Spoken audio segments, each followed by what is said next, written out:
잘하는 공부, 잘 나가는 공부방 잘공입니다. 오늘의 주제는 집 나간 아이 컴백홈 아니고요. 공부방 나간 아이 컴백 공부방입니다. 그런데 컴백한 아이가 반가운 아이가 있고요. 안 반가운 아이가 있답니다.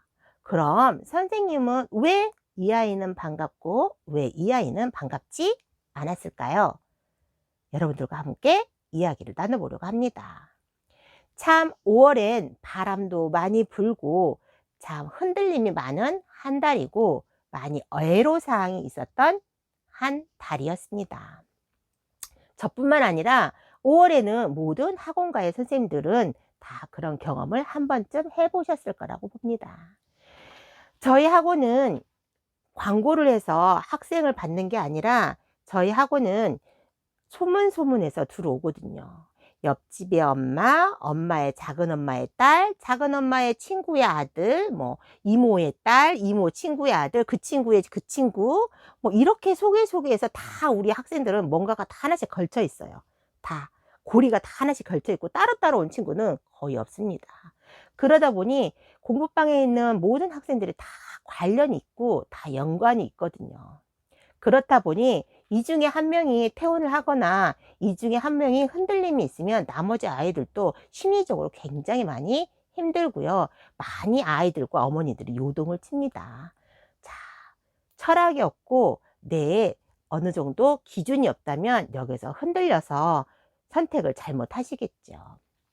그래서 5월에는 저 또한 바람도 많이 불었고 내가 힘들게 애쓰게 갖고 놓고 키워놓은 열매도 많이 떨어뜨리는 한 달이어서 많이 실망하기도 했지만 또 한편 생각하면 떨어진 그 열매 그 자리에 새로운 싹과 새로운 열매가 맺을 거라고 믿고 또 새로운 희망을 가져보는 한 달이었기도 합니다.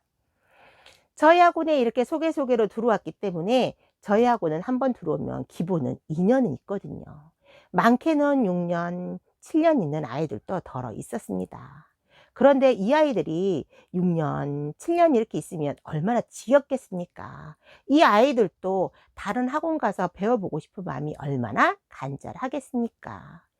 왜 우리도 옷을 입을 때 옷을 이렇게 시장 길거리에서 파는 수레에서 파는 옷 똑같은 재질, 똑같은 디자인, 똑같은 옷이지만 시장 거리에서 파는 이런 수레에서 파는 이 옷과 보습에서 파는 이 옷과 똑같은 디자인, 똑같은 옷이지만 백화점에서 사는 옷은 왠지 사람이 보기에 느낌도 다르고 왠지 내가 고급스럽고 품격이 있는 것 같고 내가 뭐가 된 것 같은 느낌이 들잖아요. 아이들도 그렇습니다. 공부방이라는 이런 가정집에 공부방을 이렇게 하다 보면 나도 다른 아이들처럼 우리 뻐쩍지근한 학원 그리고 그럴싸한 이렇게 체계가 되어 있는 멋진 이런 학원 가고 싶은 게 우리 공부방에 있는 아이들의 모든 로망입니다. 참 미안합니다. 제가 이렇게 좁은 공간에서 아이들을 이렇게 하고 으리뻗쩍한 곳에서 수업을 하지 못해서 이렇게 여러분들한테 좀 미안한 마음은 있지만 내가 이렇게 하기 때문에 그 아이들을 꼼꼼하게 그 아이들을 밀착 관리할 수 있기 때문에 저는 그냥 이 상태에서 만족을 하거든요. 그렇게 아이가 나가고 내 친한 주변에 지인들이 나가다 보니 아이도 변동이 생기고 마음에 요동이 생겨서 이 아이도 나도 한 번 정도는 학원이라는 데를 다니고 싶어. 나도 엄마 학원 같은 데서 정말 열심히 한번 해보고 싶어 라고 이제 엄마를 조르게 되죠. 그러면 엄마는 어쩔 수 없이 모르는 척하고 아이 편을 들어서 학원가로 옮기게 되고 그럴싸한 메이커 있는 그럴싸한 동네에서 좀 이름난 소문난 학원을 가게 되죠. 그런데 아무리 좋은 백화점이나 아무리 좋은 곳에 가서 내 옷을 입어도 내 옷에 맞지 않고 나에 걸맞지 않으면 내가 그것에 머무를 수 없고 그걸 가질 수가 없습니다. 아무리 학원이 그럴싸하고 이 동네에서 그렇게 유명하고 모든 아이들이 다 다니는 그런 유명한 학원일지라도 내 아이의 그릇이 안 되고 내 아이의 실력이 안 되면 이거는 내 거가 아닌 거죠. 내가 입어도 내 거가 아닌 거고 내가 먹어도 내 거가 아닌 거죠. 그런데 아이들도 흔들리고 엄마도 흔들리다 보면 가끔 선택을 이렇게 잘못할 때가 있습니다. 그래서 아주 유명한 학원에 갔더니 정말 아닌 거죠. '그래 나는 이런 스타일이 아닌가?' 하고 다른 공부방을 또 저처럼 운영하는 다른 공부방을 가게 되지만, 선생님이 다 똑같이 가르치지 않고 선생님이 다 한결같지 않듯이 자기에게 맞는, 자기 그릇에 맞는 그 밥을, 영양가 있는 밥을 줘야 되는데 그러지 못한 거죠.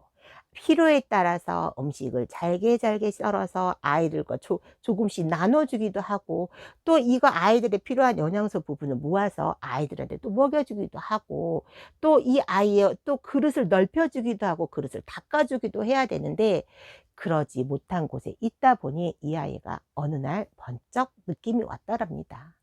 "안 되겠어 엄마. 내가 다시 잘공으로 가야 될 것 같아. 그래도 잘공 선생님이 문법은 너무 쉽게 가르치는 것 같아. 그래도 잘공 선생님이 나한테 맡아서 잘해 준 것 같아. 엄마 선생님한테 말 좀 잘해 줘서 나 다시 가면 안 될까요?" 라고 말한 거죠. 그나마 기특하죠. 영특하죠. 아이가 먼저 그렇게 했다라는 게. 그래서 어머니한테 전화가 오셨더라고요. 그런데 그 전화 받고 저는 그 아이가 반가웠습니다. 왜 반가웠냐면, 정말 제가 열심히 내공을 쌓아 놨거든요. 내가 열심히 틀을 잡아 놨거든요. 열매를 맺을 수 있는 기반을 튼튼하게 잡아 놓고 '이제는 한번 달려나 볼까? 이제 한번 열심히 해 봐서 한번 기둥을 세워 볼까? 기둥을 세우고 나면 다시 싹이 맺고 열매가 맺히겠지. 이제 한번 본격적으로 해 봐야겠구나.'라고 생각할 때 이 아이가 학원을 옮겼던 거죠. 가서 보니 안 된다라는 걸 알고 나한테 다시 돌아왔을 때 내가 다시 튼튼하게 자리 잡고 이거 싸울 수 있는 자신감이 생긴 거죠. 그래서 흔쾌히 잘공이를 받았습니다.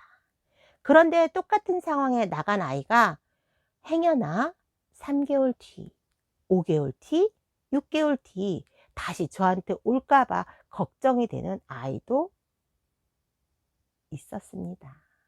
이런 마음을 가지면 안 되는데, 선생님도 사람인지라 내가 정말 힘들게 가꾸어 놓고 내가 정말 애쓰게 만들어 놓고 내 정열과 내 노고를 투자를 해서 안 되고 아이의 그릇을 다 닫아서 넓혀 놨고, 이 넓혀 놓은 그릇을 다 매끄럽게 다듬어 놨고 이제 어느 정도 기판을 좀 다져 놔서 내가 조금 한번 해 볼까 했는데, 이 아이의 루틴 잡기가 엄청 힘들었던 거죠. 다른 아이 1명, 10명 가르칠 몫을 이 아이 하나에다 다 투자한 거죠. 그렇게 정성을 다해서 만들어 놓은 그릇이 어느 때에 나갔다. 이 그릇이 깨져 가지고 나한테 돌아오면 내가 이 그릇을 다시 붙이고 이 그릇에 다시 윤기를 내고 그릇의 모양과 형태를 다시 잡아서 넓히기가 너무너무 고단하고 힘겨움을 내가 너무 잘 안 거죠. 나도 알고 그 아이도 안 거죠. 내 성향도 알고 그냥 대충 넘어가지 못할 거라는 내 성향도 알고, 그 아이가 루틴이 깨져서 다시 그 아이의 루틴을 잡기라는 것도 너무 잘 알고, 다시 잡아서 한들 처음처럼의 그릇은 되기가 힘들 거라는 걸 너무 잘 알기 때문에, 그 아이가 혹시 나갔다 나한테 다시 돌아오면 어쩔까? 그 아이는 나한테 있을 때가 훨씬 더 나았을 텐데 선택을 잘못해서 이렇게 나아가서 이 아이 분명히 100% 후회할 거야. 이 아이 분명히 안 될 걸 뻔히 아는데 붙잡지를 못하는 거죠. 내가 행여나 "어머니 그게 아니에요. 이 아이는 여기 있는 게 더 나을 것 같고 제가 더 잘할 수 있어요."라고 말하면 어머니들은 상술이라 생각하고, 선생님이 장사 기질이 있어서 나를 붙잡으려고 생각을 하고 배척을 하더라고요. 그럴 땐 그냥 쿨하게 보내주면서 마음 한편으로 그런 생각을 하게 된 거죠. 그런 아이도 있었습니다. 행여나 1달 뒤, 2달 뒤 다시 돌아올까 봐 걱정이 저도 되었지만 나가는 엄마도 걱정이 되었던 모양입니다. 나가시면서 저한테 여지를 남겨 놓고 가시더라고요. "선생님, 제가 사정이 있어서 다른 학원으로 이렇게 옮기게 되고 큰아이, 둘째 아이 이렇게 학원을 옮기게 되지만 둘째 아이가 정말 안 된다는 사실을 저도 잘 알고 있습니다.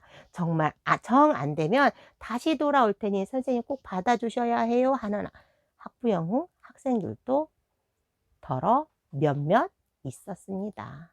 참 그 말씀을 들었을 땐 씁쓸하니 마음이 안 좋았고 좀 우울했습니다. 그러나 그 아이가 나간 빈자리에 다른 싹이 다시 틔울 거고 그 싹 속에서 다른 열매를 풍성하게 맺으리라고 저는 다짐을 하면서 기쁘게 내 마음, 내 사고 전환을 시작한 거죠.